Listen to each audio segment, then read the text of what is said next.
음녀의 심판과 어린 양의 승리라는 제목으로 말씀을 전하겠습니다. 오늘 읽은 요한계시록 17장에 이 말씀의 제목처럼 음녀에 대한 심판, 그리고 그 음녀가 어린 양과 싸우지만은 결국에는 완전히 패배한다, 어린 양이 승리한다, 그런 내용이 나오는 것을 보게 됩니다. 우리가 지난 시간에 일곱 대접 심판, 16장에서 일곱 대접 심판에 대해서 우리가 나눴습니다. 그것으로 하나님의 심판은 끝나게 되죠. 이 마지막 심판이 뭡니까?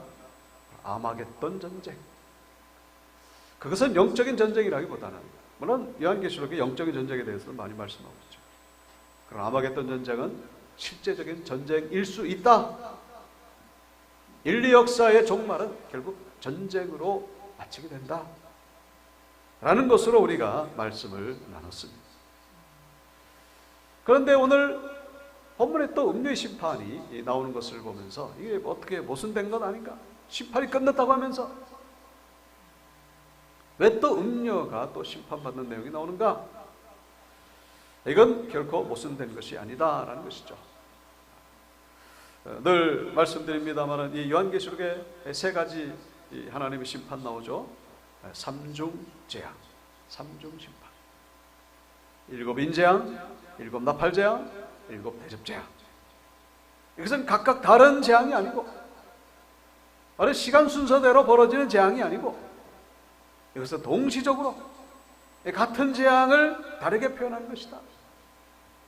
바로 이 음녀에 대한 심판은 바로 그 삼중 재앙이 일어나는 가운데에 벌어지는 심판임을 우리가 기억하셔야 된다.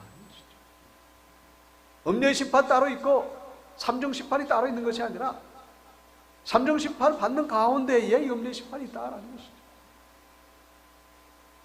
음녀의 심판을 따로 17장에서 이렇게 할애해서 우리에게 보여주는 이유는 그만큼 중요하다는 것이죠. 이 내용은 그만큼 중요하기 때문에 따로 떼가지고 우리에게 다시 한번 강조하고 우리에게 보여주고 있다라는 것입니다. 그래서 그러면은 음녀는 뭐냐 하는 것이죠. 음녀가 뭐길래 하나님의 심판을 받는가? 성경에서 음녀는 바로 영적인 음녀를 이렇게 설명하는데 우리에게 많이 보여주고 있습니다. 음녀라고 하는 것은 남편 있는 여자가 다른 남자와 관계를 맺는 그런 여자가 바로 음녀지 않습니까? 마찬가지로 하나님을 믿는 백성, 하나님을 믿던 개인이나 백성이 신앙을 버리고 배도한 것이죠. 신앙이 변질된 거예요. 신앙이 부패된 겁니다. 잘 나가다가만 3000% 빠진 것이죠. 바로 그런 존재를 가리켜서 음녀라고 그렇게 성경은 말씀하고 있다는 것입니다. 바로 그런 자가 이 교회에 대한 심판인 거예요. 교회. 세상의 심판도 물론 중요하지만 교회도 마찬가지로 그렇게 심판을 받을 수 있다. 호세아서에 이런 음녀에 대한 내용이 많이 나옵니다. 호세아 선지자가 하나님의 명령을 듣죠. 어떤 명령? 음란한 여인과 결혼해가지고 자녀를 낳아라. 참, 이거 생각하면은 이 선지자도 그야말로 십자가를 지지 않고서는 할 수 없는 사역이죠. 음란한 여인과 하기 싫은지만은 하나님의 명령이라서 그 여자 이름이 고멜입니다. 그래서 음란한 여자를 맞이해가지고 음란한 자식들을 낳아라. 이 나라가 여호와를 떠나 크게 음란한 이니라. 그 고멜이 원래부터가 음란한 성향도 있겠습니다만은 이 고멜이 호세아와 결혼해가지고 자녀를 낳은 이후에도 집을 나가가지고 남편 호세아를 버리고 다른 남자와 관계를 맺는 것을 하나님께서 아시기 때문에, 그래서 음란한 여인이라고 그렇게 성경은 말씀하고 있죠. 하나님이 호세아에게 이런 명령을 내리신 이유가 뭡니까? 백성들에게 경각심을 주기 위해서. 아니, 저 호세아 선지자가 어떻게 저런 여자하고 결혼했단 말입니까?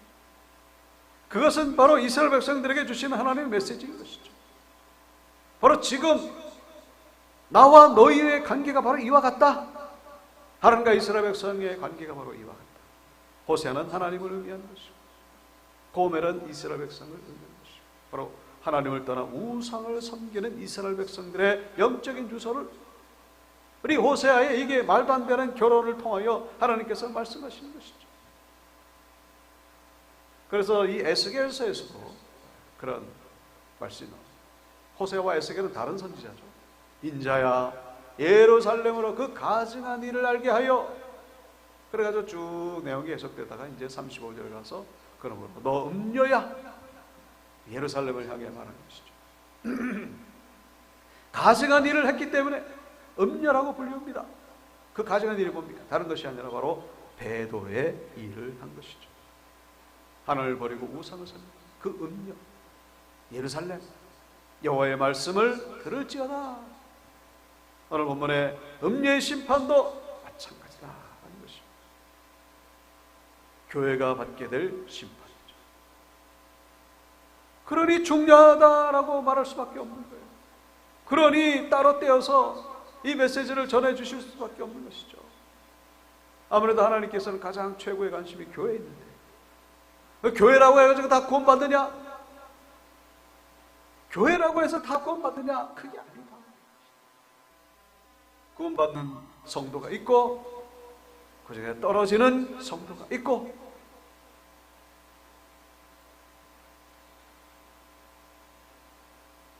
계시록 2장 3장 계시록 시작하면서 가장 먼저 나오는 내용이 뭡니까? 7교회. 계시록은 결국 하나님의 심판이지 않습니까? 주제가 심판과 회복입니다. 가장 먼저 7교회를 등장시키는 이유가 뭐겠습니까? 세상이 심판받지만은 그 전에 먼저 교회도 예외가 없다.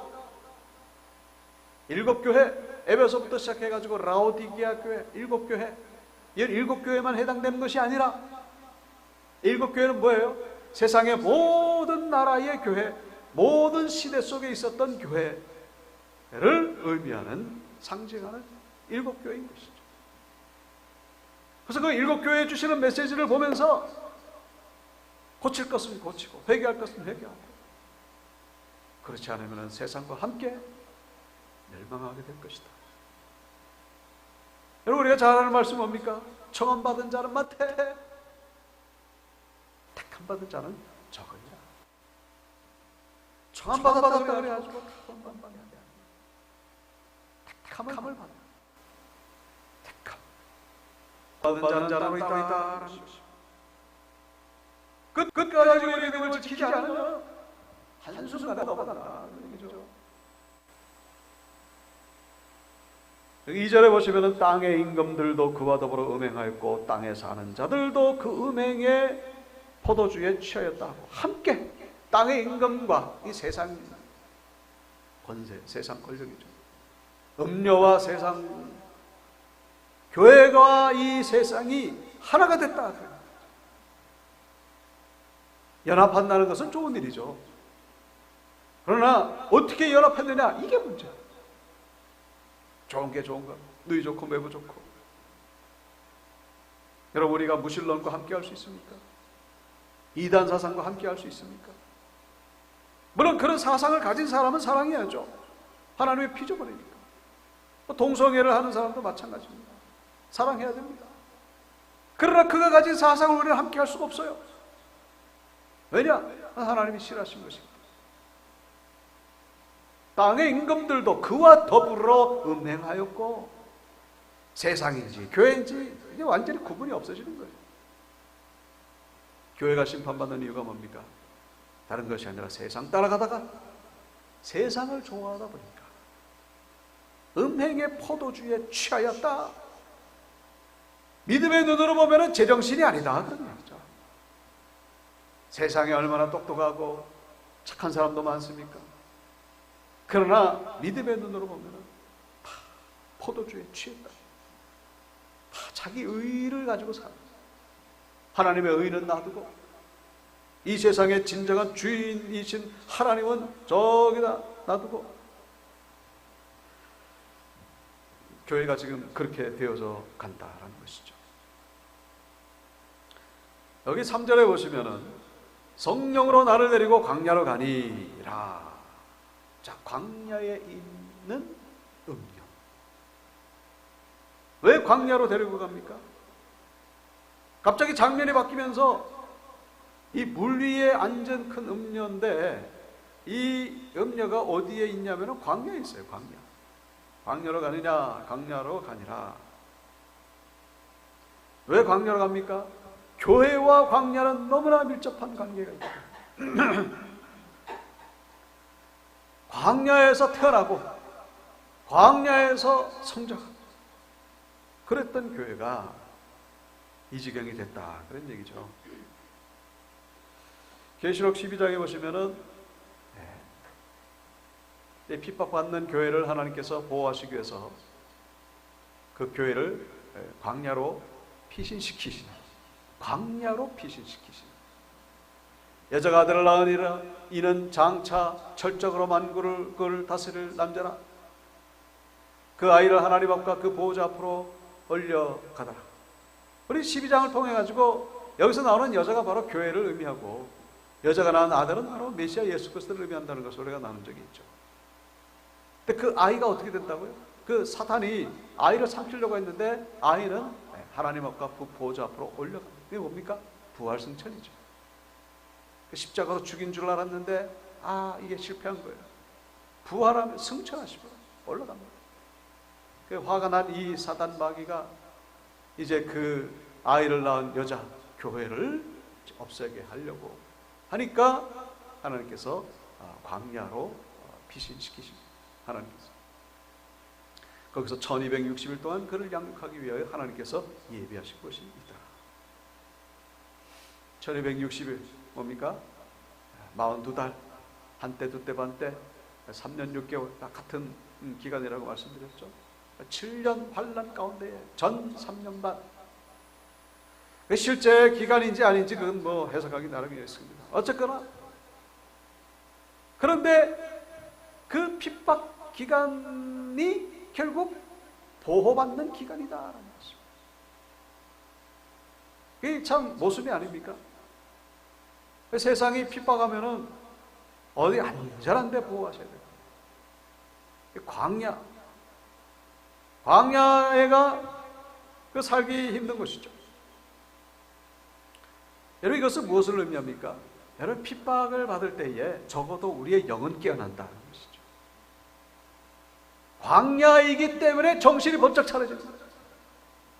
육신은 힘들지만, 질병 때문에 힘들고, 물질 어려움 때문에 힘들고, 자녀 어려움 때문에 힘들지만은 그 힘든 것 때문에 내가 깨어나. 그것 때문에 내가 정신이 번쩍 드는 겁니다. 하나님을 찾게 되고. 근데 이게 반대로 광야가 아니라 이 너무나 편안해. 그 어떻게 됩니까? 이 타락한 이 본성을 가진 사람은요, 넘어지게 돼 있어요. 물론 광야 동안에도 넘어지는 분들도 있겠습니다만은 전체적으로 보면은 그렇지 않은 경우가 많다. 핍박받는 것이 도리어 하나님이 보호하는 기간이다라는 것이죠. 광야에 있을 때에는 영성이 살아났는데, 눈이 번쩍번쩍 했는데, 이 광야가 왕궁으로 변하고 광야가 살기 좋은 곳으로 변하니까 그 완전히 영성이 다 죽어버린 것이죠.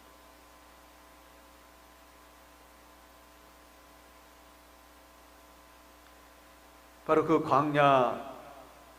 광야에서 양육받고 그리고 영성이 깨어났던 그 교회가 오늘 본문에 보시면은 이 광야에 있는 음녀의 모습, 3절을 보면은 그 광야로 가니라. 내가 보니 여자가 붉은빛 짐승을 탔는데 그 짐승의 몸에 하나님을 모독하는 이름들이 가득하고 7머리와 10뿔이 있으며, 그 계시록 12장에 계속해서 보면은 그 광야에 있는 여자를 이제 사탄이 없애려고 뱀이 어떻게 합니까? 물을 강같이 토해내가지고 여자를 물에 떠내려가게 하는 그런 장면입니다. 오늘 본문에도 물이 등장하죠. 오늘 본문에도 그 물이 1절에 등장합니다. 그 뱀이 여자를 없애려고 사용했던 그 물이 오늘 본문 11절에 보면은 7 대접을 가진 7 천사 중 하나가 와서 내게 말하여 이르되 이리로 와서 많은 물 위에 앉은 큰 음녀가 받을 심판을 내게 보이리라. 바로 12장에 나오는 물이 바로 17장의 1절에 나오는 바로 이 물이다. 그 12장에서 물을 토해냈더니 여기서 이 여자가 어떻게 됩니까? 12장에서 여자는 그 땅이 물을 삼킴으로 인해 가지고 여자가 살아나게 됩니다. 땅이 물을 삼킴으로 인해 가지고 여자는 안 죽어요. 그런데 여기서 한 가지 아셔야 될 것은 모든 교회가 다 살아나는 것이 아니다. 모든 교회가 다 이 물에서 살아난 것이 아니고 물에 떠내려간 교회도 있다라는 것입니다. 그 교회라고 하는 것은 뭐 온육교회, 뭐 사랑의 교회, 뭐 무슨 뭐 충현교회 이런 교회가 아니고 성도를 말합니다. 그 떠내려간 교회도 있고 떠내려가지도 않은 교회가 있고 그렇다는 것이죠.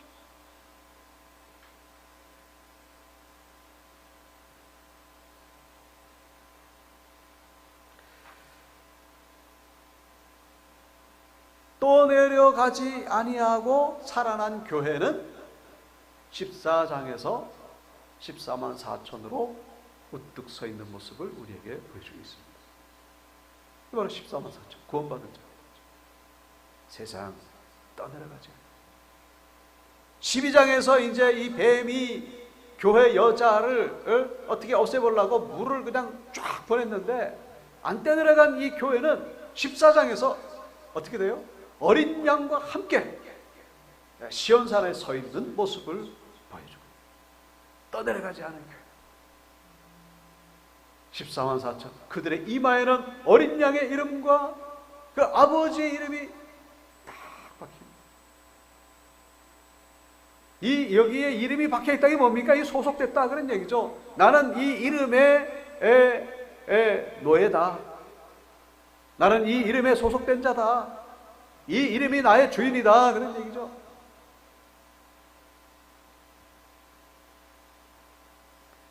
그런데 이 물에 떠내려간 교회가 바로 오늘 본문 17장에서 음녀의 모습으로 등장하고 있다는 것입니다. 여러분 물이 뭡니까? 물이 뭘까요? 아니 오늘 본문에 나옵니다. 15절에 보시면 맞아요. 우리 집사님 말씀입니다. 같은 의미죠. 또 천사가 내게 말하되 내가 본 바 음녀가 앉아있는 물은 뭐라고요? 백성과 무리와 열국과 방언들입니다.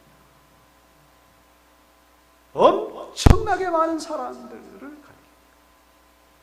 쉽게 말해 군중이다. 이 마귀가 교회를 없애기 위해서 사용한 도구가 바로 군중이다. 군중. 군중은요 모든 것을 가지고 있어요. 군중이 몰려들기 시작하면요 이게 엄청난 파워를 가지게 됩니다. 인기, 명예, 부, 권력, 정치도 그렇고 뭐 연예 활동도 그렇고 교회도 마찬가지고 이 군중이 뭐 지지해주면요 그걸로 끝나는 겁니다. 게임 오버예요.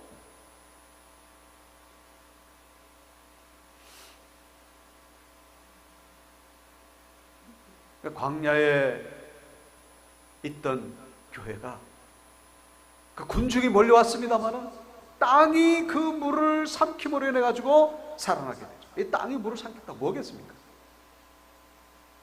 이거 뭐 어디 나오는 건 아니죠. 개인적으로 그런 묵상이 들었어요. 땅이 바로 광야다. 광야의 영성을 가진 자들에 의해서 살아남은 교회다.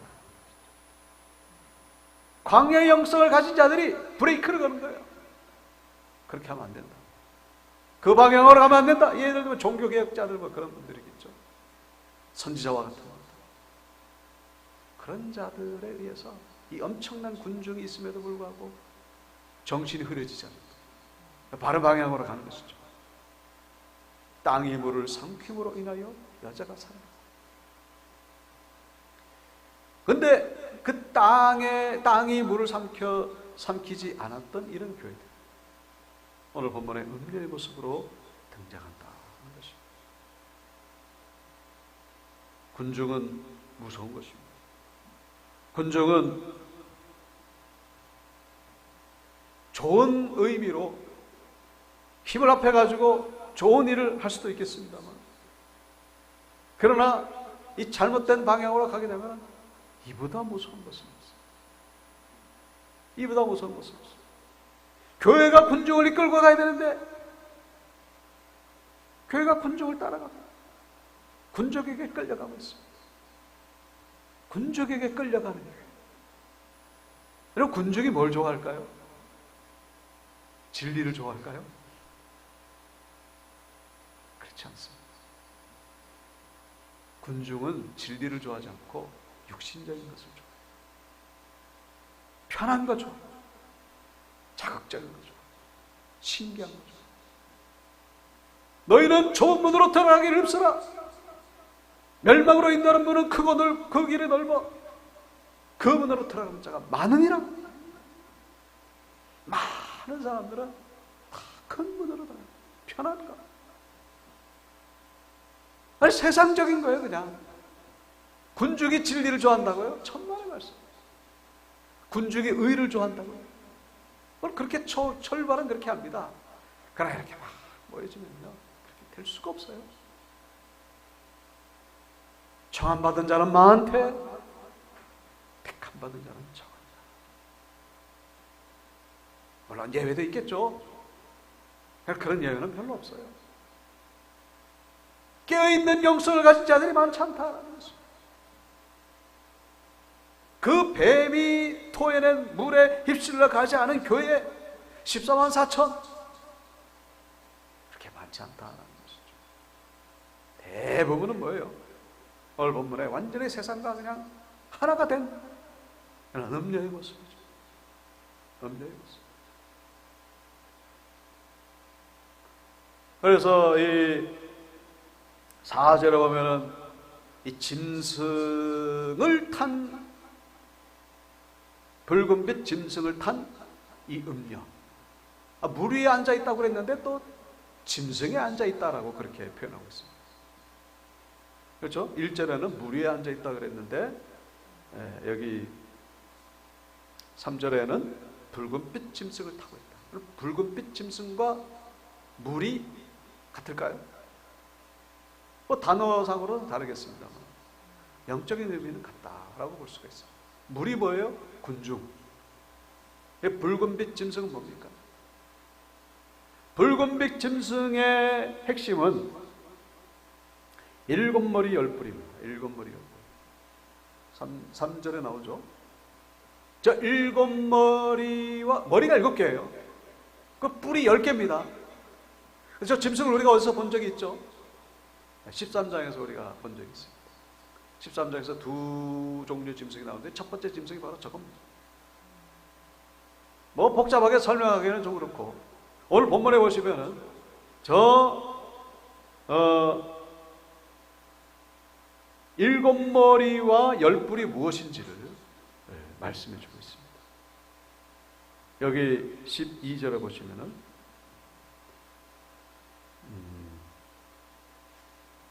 10뿔이 뭡니까? 10명의 왕이라고 그렇게 말씀하고 있죠. 그 다음에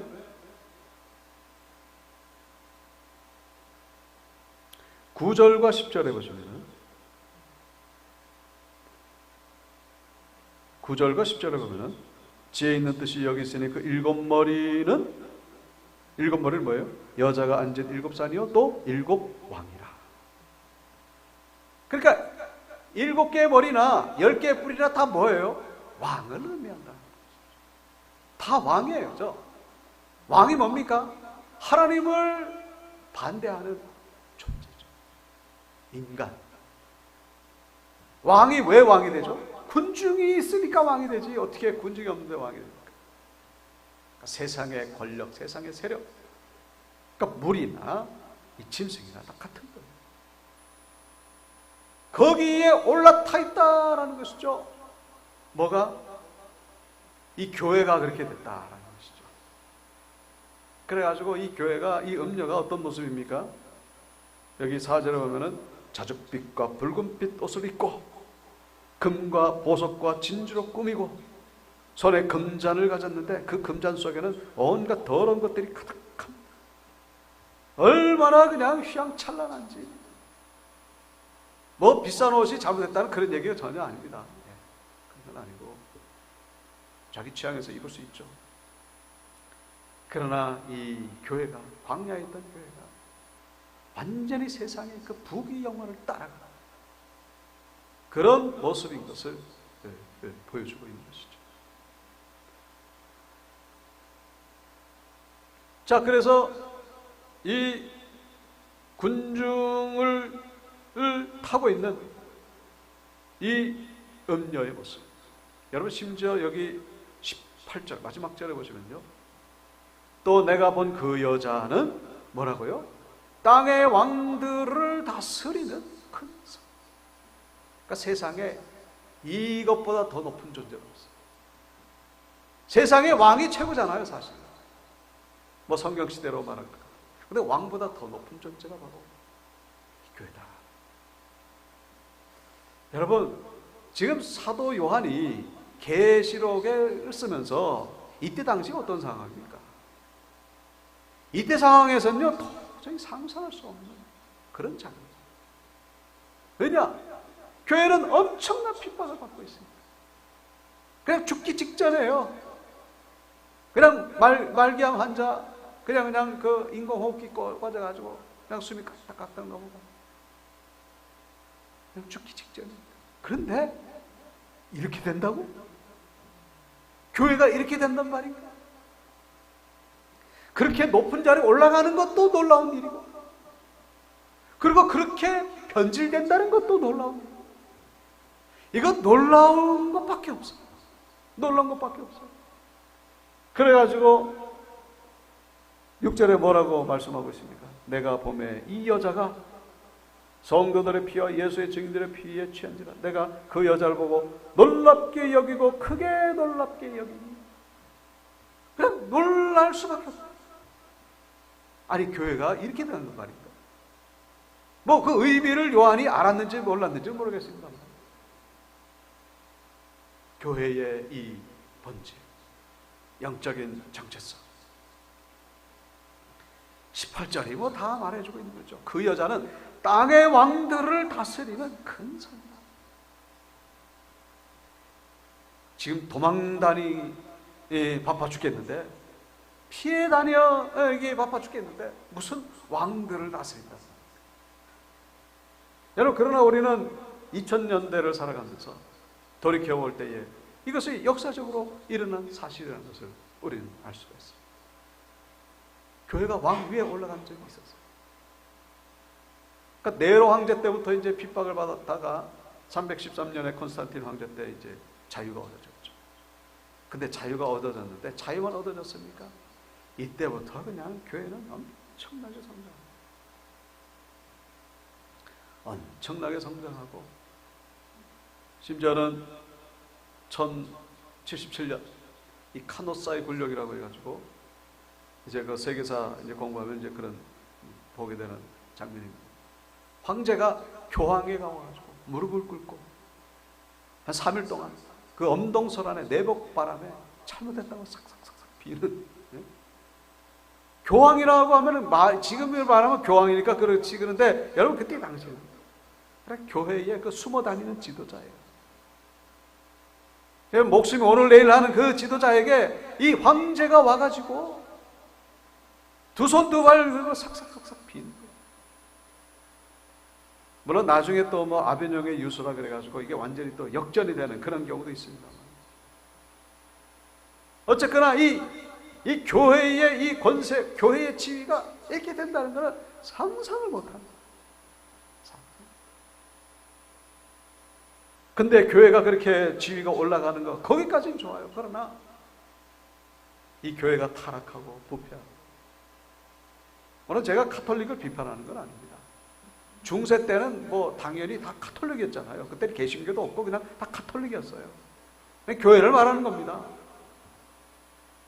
지금 또 카톨릭은 또 이런 모습으로 또 해석하기는 또 어렵고. 군중을 가지다 보니까 이게 좋은 면보다는 안 좋은 면을 가지게 되는 그런 모습. 이번 주 목요일날 이제 그 목사님들 모이면서 이 로마 역사에 대해서 제가 이제 세미나를 발표해야 되는 그런 시간이 주어졌습니다. 그 자세한 내용은 이제 다음에 말씀드리기로 하고. 그래서 그 교회 역사, 로마 역사에서 빠뜨릴 수 없는 것이 바로 저 베드로 성당이죠. 베드로 성당이 위치해 있는 나라가 어딘지, 어느 나라인지 아십니까? 베드로 성당이 어느 나라에 있죠? 네? 네? 네? 베드로 성당이 있는 나라가 어디예요? 그렇죠? 보통은 이탈리아라고 생각하시잖아요. 그렇죠? 로마에 있잖아요, 로마. 도시로 말하면 로마잖아요. 근데 이제 이 로마가 이제 이탈리아에 있으니까 이탈리아에 있다 그렇게 생각하시는데 사실은 반은 맞고 반은 틀려요. 왜냐하면 위치한 곳은 이탈리아지만 소속은 이탈리아가 아니에요. 바티칸. 만 들어보셨죠? 바티칸이 나라 이름이에요. 바티칸이 나라 이름입니다. 세계에서 가장 작은 나라. 면적이 얼마냐면은 0.44 평방킬로인데 이게 경복궁, 춘천의 남이섬만. 그게 나라예요, 나라. 그 나라의 원수가 누구냐? 교황. 그 나라 안에 성 베드로 성당. 엄연히 이탈리아와는 독립된 나라입니다. 물론 뭐 다 이탈리아 사람이기도 합니다만은 분명히 법적으로는 완전히 독립됐어요. 왜 이렇게 됐냐? 왜 이렇게 됐냐? 이게 쭉 올라가 보면 이제 하여튼 뭐 복잡한 게 있습니다만은 그 게르만 민족 가운데 프랑크 쪽의 그 피핀이라고 하는 왕이 교황에게 땅을 줍니다. 땅. 얼마나 주냐면은 지금과는 10만 배나 큰 땅을 줘요. 그때 44,000, 지금은 0.44인데 44,000이니까 10만 배죠. 44,000이 얼마냐면은 대한민국이 10만입니다. 그러니까 대한민국의 40%나 되는 땅을 줍니다. 근데 그 땅이 지금 저렇게 축소가 된 거예요. 그 왜 축소가 됐냐면은 이게 이탈리아가 이제 1817년에 통일됐거든요. 통일되면서 모든 것들을 하나로 묶습니다. 교황이 가지고 있는 땅도 예외가 없어요. 그때 다 뺏기는 거예요, 다. 대한민국의 40% 면적을 가지고 있면서 그때 754년인가, 그때부터 1810년까지. 1000년 동안은 그렇게 있다가 하나도 없이 다 뺏기니까 이게 얼마나 억울합니까? 그러다가 지금의 저 면적이라도 가지게 된 게 바로 무솔리니. 히틀러와 함께 2차 세계대전의 장본이죠. 무솔리니가 그 땅을 주는 거예요. 요거라도 가지시라. 왜냐? 이탈리아 국민들은 거의 다 카톨릭이거든요. 그냥 교황하고 나쁘게 지내봐야 손해되니까. 좋게 지내는 것이 좋다라는 것을 무솔리니가 아니까. 그래서 그 교황 달래기 위해서 국민들 눈치 보느라고 그만큼 준 거예요. 그러니까 원래는 저거보다 10만 배나 넓은 땅을 가지고 있었는데 그렇게 이제 축소됐다. 근데 제가 뭘 말씀드리죠? 교황이 한 나라의 국가 원수당을 하는 것이죠. 이것을 우리가 어떻게 봐야 되겠습니까? 성경적으로는 결코 그렇게 좋은 의미는 아니에요. 주님께서 뭐라 말씀하셨죠? 내 나라는 이 세상에 속한 것이 아니니라. 내 나라는 이 세상에 속한 것이 아니니라. 만약에 내 나라가 이 세상에 속한 것이었다면 내 종들이 싸워가지고 나로 하여금 저 유대인들에게 넘겨주지 아니했을 것이다. 그러나 나는 이 세상에, 내 나라는 이 세상에 속한 것이 아니야.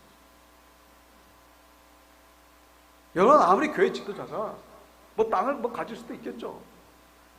나라의 원수가 된다는 건요. 아니, 결코 복음적이라고 볼 수가 없는 것이죠.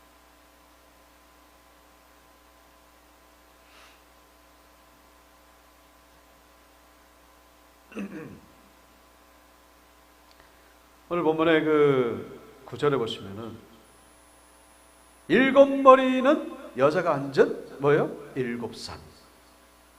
이 여자가 일곱 산 위에 앉아 있다. 일곱 산. 여러분 로마의 별명이 뭐냐면은 일곱 언덕의 도시.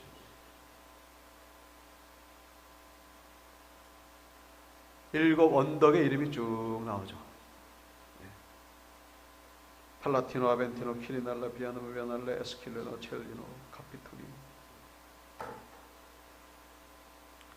오늘 본문에 나오는 일곱 산이 바로 이 로마에 있는 유명한 일곱 언덕을 의미한다라고, 반드시 그렇다라고 말하기는 어렵지만 부인하기가 어려워요. 그래서 지금 대충 윤곽이 주어집니다. 그 군중이 많아지면 핍박받을 때는 완전히 다른 모습이었는데 군중이 많아지다 보니까 완전히 변질된 그런 교회의 모습. 그러나 그 물을 삼킨 땅들이 있던 교회는 살아남게 된 것이죠. 이 음료는 결코 영원할 수가 없는 것이 14절을 보면 어린 양이 싸웁니다. 예수 그리스도와 결국은 부딪히게 돼 있어요. 진리와 비진리는 반드시 부딪히게 돼 있어요. 갈등을 겪게 마련이죠. 그리고 또 한 가지는 16절에 나오죠.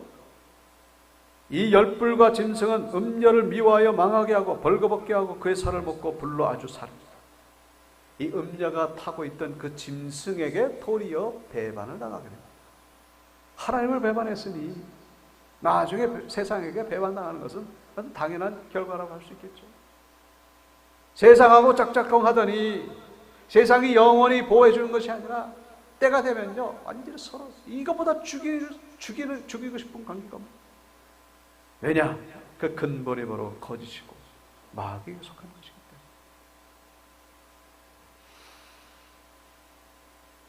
오늘 본문의 말씀은 결국 이 구원받지 못한 성도죠.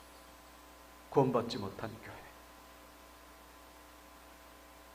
그러니까 주님 오실 날이 가까우면 가까울수록 마귀는 어떻게 해서든지 이 구원받은 자들을 뺏어가려고 그냥 우는 사자처럼 이렇게 눈에 불을 켜고 다닌다는 거예요. 뭐를 가지고 합니까? 두 가지. 첫째는 핍박이죠. 둘째는 미혹이고 유혹이다. 핍박할 때는요 거의 다 안 넘어가요. 그러나 미혹과 유혹에는 넘어간다. 오늘 본문의 음료처럼 아주 쉽게 넘어갑니다. 너무나 쉽게 넘어간다는 것이죠. 우리 온누교회는 깨어서 14만 4천에 들어가는 구원받은 백성들이 다 될 줄로 믿습니다. 깨어있는 성. 그래서 우리 성도의 정체성 잃지 마시고 우리가 늘 가져야 될 것이 바로 광야의 영성이죠.